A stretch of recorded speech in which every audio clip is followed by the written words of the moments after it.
Hey, this is Blair Kirchhoff, host of Sports BKC, the Kansas City Star's daily sports podcast. We're switching things up today, and I'm pretty stoked about it. Join me in listening to Mellinger MInutes for your ears. It's a subscriber-exclusive podcast. Star columnist Sam Mellinger and producer Savanna Smith started this weekly venture in late March, and it's been terrific. Sam's gotten great guests, and he answers questions submitted by readers left on voicemail. Hey, add this number to your contact list, 816-234-4365. That's how you leave a question for Sam. And you can find this podcast at kansascity.com/Mellinger Podcast. That's kansascity.com/Mellinger Podcast. So Sam, take it away.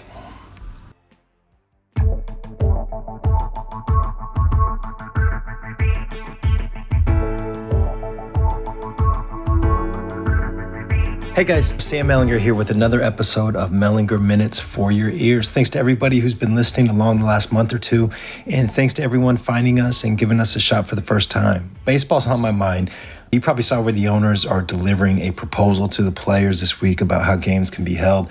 And if you want to get in the weeds about the safety protocols, it's really interesting and pretty extensive. I wrote a column that should be on the website now. I hope you check it out, but not as much as I hope the owners and players don't screw this whole thing up. But anyway, just the talk of these games coming back means my thoughts are sort of hijacked. You know, I miss baseball desperately, and not just because it's a major part of my job. I mean, I miss it for a million reasons, and the more that I was thinking about that today, I just thought I'd list 10 here. The caveat is that I'm narrowing the list down to what we'd have if games were played without fans, right? So this means, some stuff that's specific to being at a ballpark can't be on the list, like the tater tot nachos at Kauffman Stadium, or, just dumping peanut shells on the ground, or, I've always thought, like, when you're watching a baseball game, you have conversations that you would never have anywhere but a ballpark. I really miss that part, and that's not just for me, like, with my weird job. Like the first time that I hear Rusty Kuntz say, "What up, Blair?" I always know that it's baseball season, and that won't come for a while. But, the list here is just stuff that we can see when games come back on TV without fans. Okay, Ryan and Hud and Joel. I know I can't see this entirely objectively. I consider all those guys friends, but I do believe they do a good job and an honest job on the broadcast. And, I'm looking forward to the first time Hud screws something up and feels terrible about it, and then Ryan rubs it in. Those are the best. Modesty's talent. He's going to be 25 in July, so he's not old by any stretch, but he is past the point where youth can be an excuse. And this is interesting, and it's been on my mind. He's getting into his arbitration years, and I've heard some in the game mention that once the money starts getting real, you see some guys alter their approach and sort of grow up. And, Mondesi has the talent to be one of the best players the Royals have ever had, but it's got to turn into consistent production. I think it can happen this year. Okay, Sal Perez playing again. Here, look, this part is going to be an unpopular take, but I think Sal was severely underrated early in his career. And at some point, he kind of became overrated, at least locally, and looked like he's a very good catcher. Like, don't get me wrong, but he struggles getting on base, is not what you'd love as far as like game calling. The framing numbers are consistently bad. But look, all that said, he is an absolute joy to watch. He has this sort of like relentless optimism that he brings to every plate appearance, and, the energy behind the plate. I'm looking forward to seeing that again. Jake Junis' slider, maybe you would choose Josh Stummont's fastball, but, I think Junis' slider might be the single best pitch on the Royals roster. It's always been interesting to me that he'd never thrown that pitch until I think it was Double-A. But if I'm off on that, it's still, the point is, the single biggest reason that Jake Junis has a chance to be a good starter was not on the Royals' radar when they gave him, $600,000 to buy him out of a basketball scholarship in high school. So I'm also looking forward to the cameos from the opponent. I adore Francisco Lindor. I want to see more of the White Sox young core. The Twins have some young arms that are interesting. A better look at the National League Central if they do, the schedule, sort of weighted that way. Christian Yelich is one of the game's best players. Javi Baez is a fun watch. Joey Votto, he's getting older, had a bad year last year, but he's still one of those rare guys, that like every single opponent respects and looks up to. Whit Merrifield. Look, I'll admit it, in the beginning, I wondered if he was sort of a short-term flameout, kind of a fluke, a little like Bob Hamlin-ish, if you will. Because, when he got called up, he did not have near the pedigree of some of those Royals past stars. But, holy crap. I mean, he is just so consistent, so tough. He's on a path that's going to put him in the Royals Hall of Fame someday.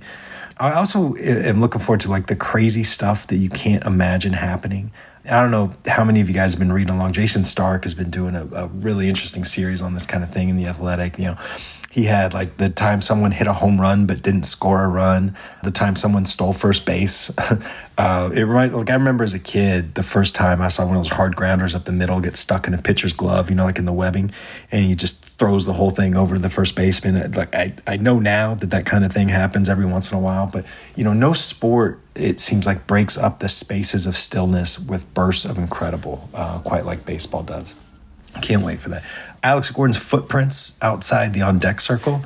And, I don't literally mean like I want to see like these shoe-shaped patches of dead grass. But what I mean is like just all the subtle familiarities, right? Like I hope they still play the walk-up songs. I hope we can still hear Mike McCarthy's voice in the background. I hope we can still see Gordon like subtly roll his eyes but not say a word on a bad strike call or, blow a bubble while he's making a diving catch, those kinds of things. Jorge Soler, he is my kindergartner's favorite player. Because when we splurged for good tickets once last year, he hit one. You remember where that truck was, in left field? He hit one like damn near there. It was pretty remarkable. And the kids, like, look, the names, Singer, Kowar, Lynch, on and on. The Royals had always targeted this to be the year those guys would debut in Kansas City. And, it's the middle of May. This is the time of the season that those decisions might start to be made. But, the timelines are different now, obviously, like everything's different. But, with minor league baseball, washed out, you'd expect to see these guys up sooner than later. Okay, guys, that's 10. I'm also curious about what you're looking forward to. I know I missed some because I changed my mind on this a few times during the day. So I'm curious what you guys are looking forward to when baseball comes back. Let me know. Okay, we're going to take a quick break and then get back with your questions.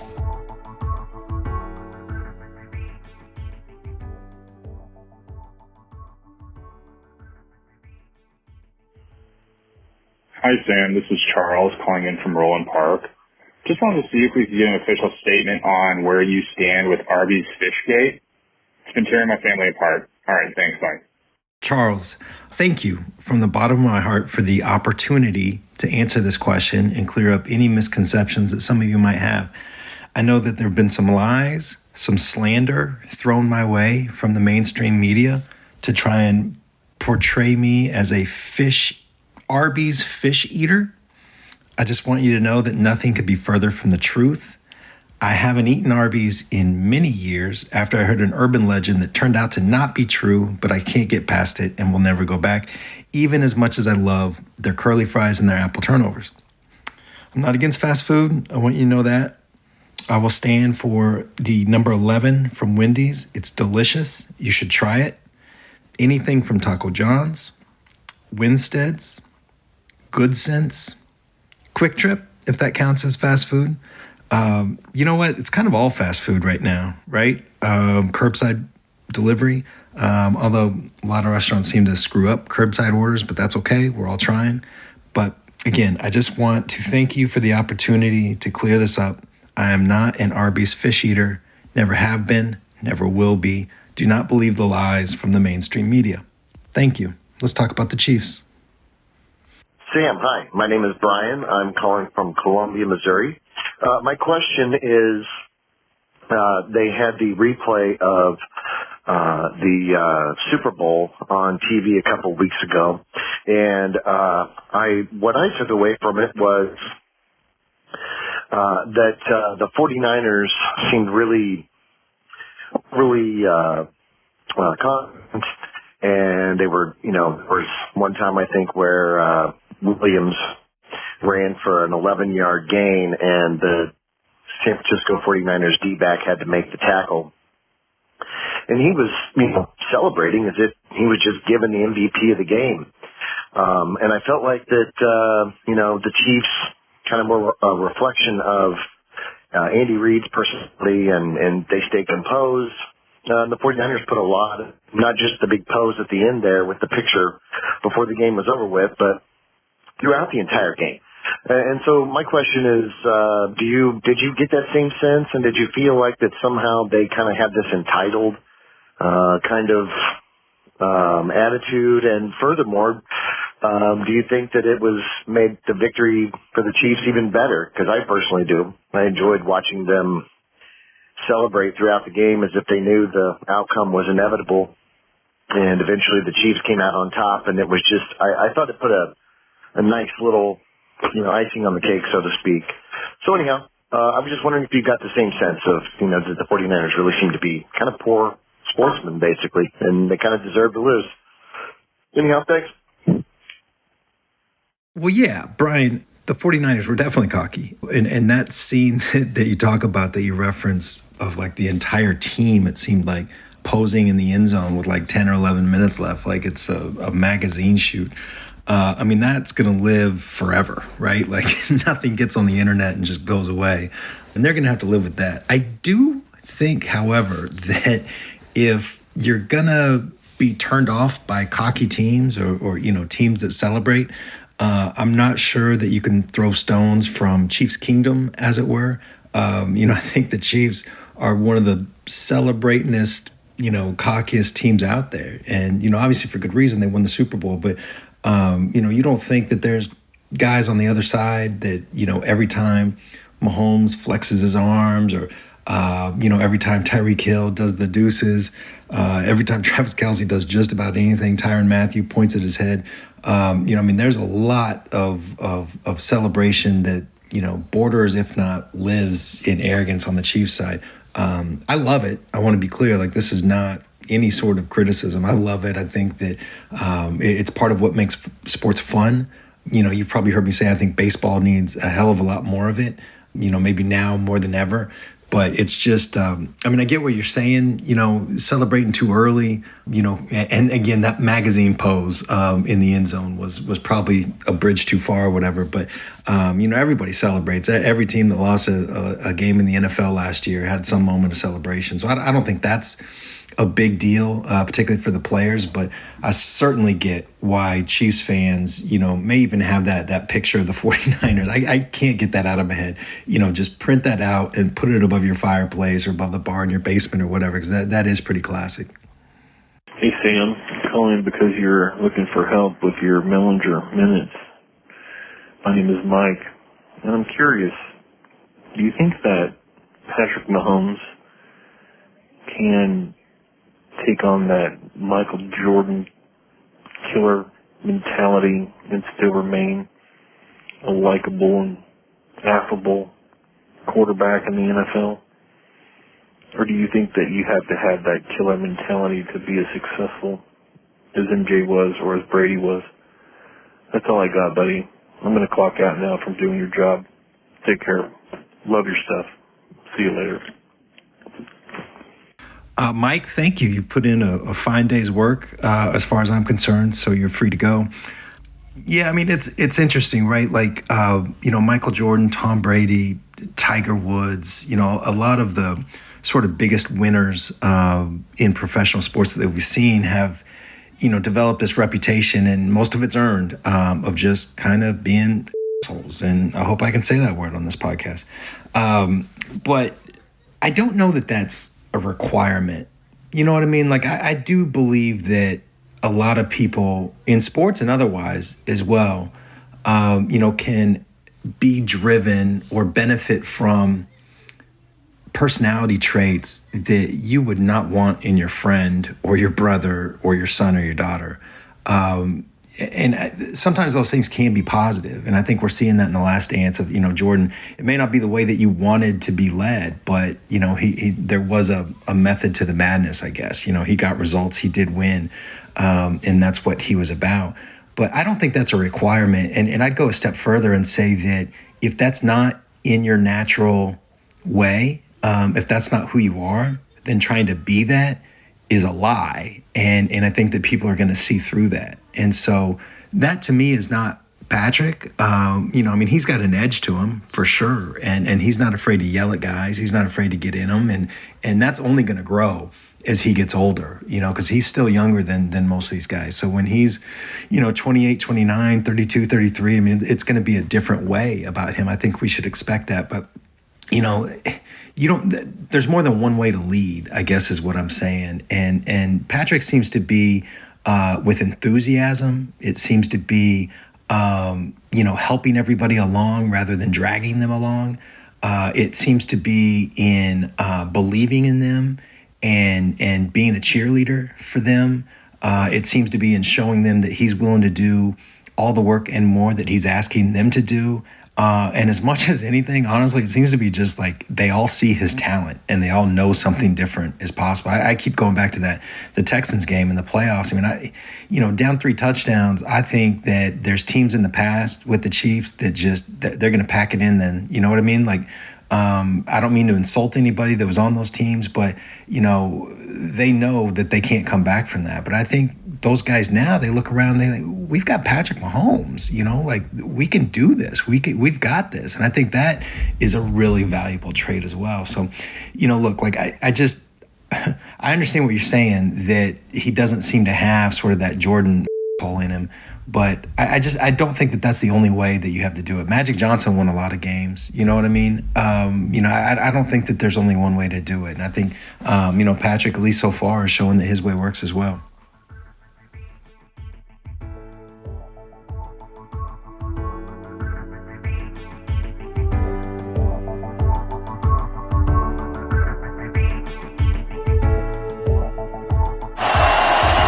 Cain at first, 2-1 pitch. Slice foul. This one finds the upper deck. 2 balls, 2 strikes.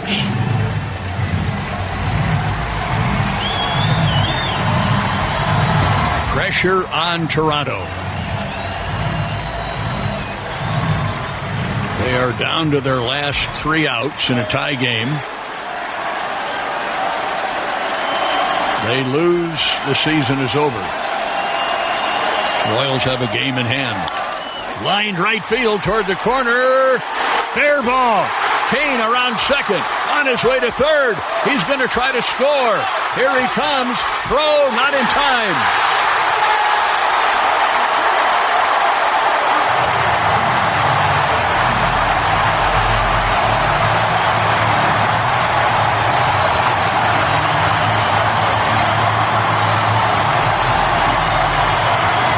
Hosmer lined it into right field toward the corner. Bautista went over to dig it out. But Cain from first base scoring all the way. Hosmer ends up at first base. And this place is vibrating. That was the call from Denny Matthews, one of the most important and exciting plays in Royals franchise history. Caught up recently with the third base coach on that play, one of the men who absolutely needed to be there to make it possible, Mike Jirschele. The conversation has been edited for brevity and clarity, and it's always good to hear Jirschele's voice. I hope I get to hear it, at a baseball stadium soon. So anyway, I hope you enjoy the talk. Thanks. I appreciate your time. And no problem. First, how are you doing through all this? I know you stay good. busy in the off season anyway, but yeah, what are you up to? Well, right now I'm out in my yard cleaning up the flower bed and stuff, which I never do usually. Right. And just been working around the yard a lot and working at the furniture store a little bit, just trying to keep busy. Hey, have you been watching these games? No, I haven't been able to watch them. Yeah. You might not even get Fox Kansas City where you are. Not Kansas City, no. Yeah. Okay.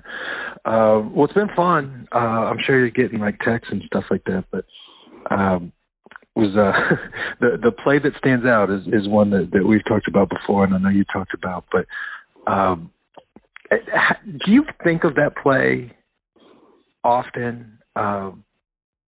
You know what I mean? Does it come to your head very often, or is it just kind of another one little part of a magic ride? I don't know. I think about it once in a while. When you start thinking about the 6 years I spent up there, and that what I would have to say is one of the highlights of my, time of being up there. Especially in the situation that it happened, and it wasn't just, we were up by 5 or down by 5 and you did that. It's, it was a tie ball game and the game was on the line and, and everything worked out like we thought it would probably work out. So, I mean, it was such a wild play, and I think I know you well enough to know that you don't think about it in these terms, but that is as much of an impact as a third base coach can have. I mean, it's like in that situation with those stakes, the prep work that you did to figure that out, the communication with all the guys. I mean, they just had to fill you with so much pride. Well, I don't know. Sometimes you get lucky, Sam. Yeah, right. But no, yeah, I mean, it does. It makes you feel good when it works. If I'd have got him thrown out at home, it would have been a different story.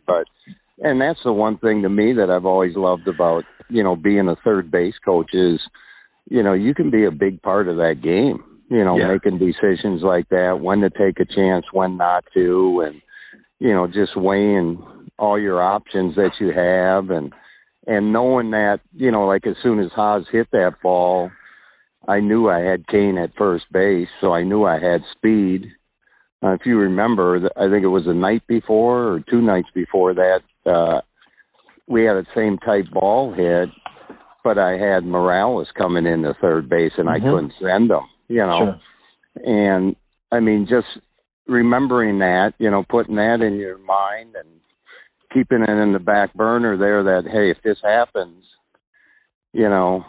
we got a shot if the guy can run from first. And as soon as that ball was hit, that's the first thing that popped to my mind was, hey, this could be the play right here, where you could end up scoring, Lorenzo, as long as he keeps running. And I give him all the credit in the world right there because he got a good jump, good read, and he was coming in full speed. So yeah, he gave me the opportunity to go ahead and send him. Yeah. Can you walk me through, like, how you guys got the intel that the way that Batista played those balls would give you the chance, and sort of how you communicated that to the guys? Well, I'm pretty sure, and I can't even remember for sure, Sam, but I think it was brought up in our advanced meetings with the advanced scouts that he will try to throw guys out at second base, on balls down the line. But as a third base coach, I didn't even really need to know that because that's exactly what I'm looking for. If I see him come up, spin, and make a throw to second where there's no cutoff guy, it's going all the way into second base, you have the opportunity to score that guy depending on who's coming into third right there. But it helps to have that in your mind that, hey, this guy will do it, Because sometimes you get caught and a guy never does it, and all of a sudden he does do it, and you go, oh, shoot, I held him too quick, or things like that. So, but knowing that, he will, and I saw him, before that, spin and throw it all the way to second base. If you look at that play, Goings was in the right spot. If he comes up and just hits Goings, I can't send him, because he would have been out by a mile, but... Yeah, there's a great replay on MLB.com that has like kind of all the angles, and it looks like Cain was about halfway, maybe a little bit more than halfway between second and third when Batista threw it. I mean, this is a weird thing because he's scoring from first without running on the pitch, but that's an easy call for you at that point, isn't it? Yeah, that was. I mean, to me, it was. I don't know. I felt it was a no-brainer. We're going for it right here, even though there was nobody out. But I just felt there's no way Tulowitzki's going to catch that ball, spin, and throw Cain out at home plate in that situation. Yeah, it really wasn't that close. I mean, Cain slid, obviously, and I always think of that, after he slid and he kind of jumped up and he's punching the air. That was the cover of the next Sports Illustrated. I always think of that. Yeah. But when you're talking to guys about scoring from first on a single, were they thinking like, oh, hell yeah, let's do this? Or was it like, you're crazy, this isn't going to work? What was their reaction? I think in Cain's mind right away there, he said, I'm busting it because there's a chance up, Bautista bobbles that ball or drops it, picks it up and drops it or whatever, he knew he had a chance to score, you know. And, right. And that's the main thing you really try to instill in these guys, is their mind is that you just keep busting it and then let us make the decision on whether you're going to go or not. Yeah, and that group in particular, you didn't have a lot of problems with them busting it, right? No. Like, what is your part of this play? Like, when it's over, is your heart pumping? Are you so locked in the moment that it doesn't hit you? What are you feeling right there? Well, there's no doubt my heart was pumping after he scored, because I was so excited we took that lead. And, we had Wade Davis coming in to hopefully close it out. And he made it exciting, too, but he ended up getting it done. But anytime you have a play like that where you send a guy like that, you're happy as ever when, he does make it. And of course, you're disappointed and maybe pissed at yourself if you send him and he gets thrown out. But to me, that's just the way you got to be. And I think that's the way this team was, that, in 14 and 15, we lost in 14, but 15, both those years, I mean, we got thrown out sometimes at bases or trying to take that extra base, but that's just the way we played. We were a team that wanted to put pressure on the defense, you know? Yeah. And I mean, you look at against New York when Haas went, from third base, went to home, and that's pretty much his read on his own. But they knew, the first base, Duda had to rush to throw, and he threw it away. Yeah. Whereas if he'd have taken his time and thrown it, he probably would have thrown him out by 10 feet. But by putting that added pressure on and the defense not knowing exactly where he is and just knowing he's going, he rushes it and he throws it away, and that's what happens. Yeah. And like I said, sometimes you get burnt and sometimes you're all right. You make the play. Yeah. I was probably going to ask you about this, but how long after that play did it take for the first person to reference you not getting Gordon thrown out by 1,000 feet the year before? I still hear it to this day, but you know what, Sam? And that doesn't even bother me, because I laugh about it, because anybody that has any knowledge in baseball, and I've talked to a lot of third base coaches that following year, and I even talked to Crawford, and guys like that. They bring it up, and they said, Jirsch, you made the right call. There's no way you could have. And I felt that way, and I felt that way all winter long. I never even thought about it, as being a big deal. But then next spring it comes up, and they're talking about it yet. Why, you should have sent Gordon and this and that. And that didn't even bother me. And you know what? We're all human. You make mistakes. I truly don't believe that was even close to being a mistake. I thought that was a no-brainer. I got to stop him here. Yeah. It's just striking to me that 2 years in a row, the third base coach is such a big part of it, and you got both the decisions right. I don't think there's many, if any, people that would really disagree with that. But it's just wild. I remember, I think I've told you this, but I remember after Game 7, against the Giants in 14, just typing furiously and just looking at Andy and just saying, like, Gordon would have been out by a mile, right? And he was like, yeah. Just going back to work. Okay. Get that out of my head just to make sure somebody else saw this. Yeah. And I always gave Selby about that. I said, Selby, why don't you take the pressure off me and just get a base hit there? Nobody would even thought of that. Holding him up. Exactly. It's funny in those situations too, even though he would have been thrown. I mean, I think we would have ended the World Series in a rundown. He would have been out by that much. Yeah. Even if that throw was 5 to 10 feet off, he would have been able to catch it and come back and tag him, because Gordo, and I think that's where sometimes people get fooled, because Gordo's such a good left fielder that he doesn't run that good. Right. He's not real fast around those bases, and plus he ran all the way from home plate there. Not starting right away full speed, but then getting out there, then taking off, then all of a sudden something else happens, then he starts running hard again. By the time he got to third base, I mean, he was breathing pretty hard when I stopped him. Yeah. Do you think if he's running as hard as he can out of the box, do you think he could have scored? Yeah. I mean, he would have made my call a lot harder. Yeah. You know? But, I mean, and it's amazing where you have plays like that, and, you know, people don't look at where he was when Crawford already secured the ball. You know, he was just touching third base. And I asked Crawford the next spring, or I told Crawford the next spring, I said, why don't you just roll that ball, like throw a pea right to home plate right there, which he would have done. And he smiles at me and he goes, Jirsch, I was waiting for you to send them. Yeah. That'll do it for today on Mellinger Minutes for Your Ears. Thanks to Savanna Smith for producing today's show. Hey, have I told you about the Sports Pass offer? That's a great deal. For a yearly rate of $30, you get all the coverage produced by the award-winning Kansas City Star sports staff, including everything behind the payroll, like Mellinger Minutes, the column, and the podcast. Here's another offer.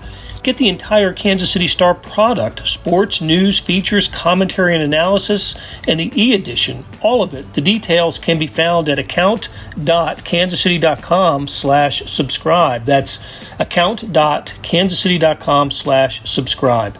Hey, and there's something else. Maybe you already subscribe and you want to help more. You can do that. Here's how. A tax-deductible contribution to the Star. For the past 2.5 months, no one has covered or told the story of the Kansas City area during the pandemic like the Star. And we're going to continue our role as the region's leading news source, and you can help. So to donate, go to givebutter.com, that's GIVEBUTTER, givebutter.com/Kansas City Star. All help is greatly appreciated, and whether it's the Sports Pass, the full subscription, or donation, you're helping us with our news coverage and helping deliver products like Mellinger Minutes and SportsBeat KC. Hey, thanks for listening, and have a great weekend.